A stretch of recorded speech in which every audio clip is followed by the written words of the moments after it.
ভাই আমার মারতাছেন কি? আমি কি করছি? তুই কি করছিস বুঝতেছিস না? তোর আব্বা আজ থেকে 7 বছর আগে আমার 300 টাকা মাইরা খাই লাইছে। এই 300 টাকা এখনো দেয় না, এটার একটা উসুল আছে না?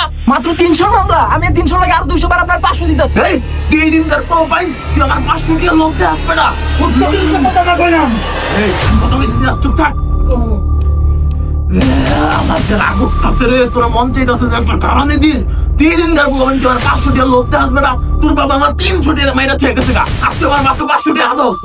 সরি স্যার, মাফ করে দেন আমার। তাইলে কি করবো স্যার? তাইলে হ্যাঁ তাইলে তুই বুঝছিস আমি কতটা ভয়ানক। আমি বেড়া চাইলে আমি এই এলাকার ভিতরে কি কি করছি সব বেড়া, যে এলাকার যত কুত্তা আছে সব দিয়ে চিকাই। এই এলাকাটা গত 50 বছর ধরে বেড়া বাচ্চা খাইতাছি, আর তোর বাপে আমার 300 টাকা মাইরা খাইছে।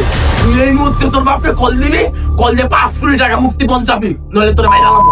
আচ্ছা, মোবাইল দেন। এই যাও তাড়াতাড়ি কল দে।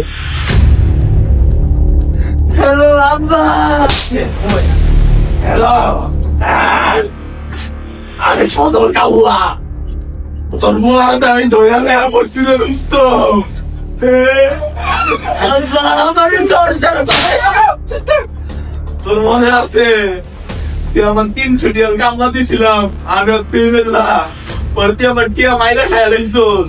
আজকে তো তুই কোটিপতি হইছস, কিন্তু তোর তুই মূল সম্পদ সম্পদের কারিগর তোর পোলা দিয়ে আমি ধরে লাই করছি।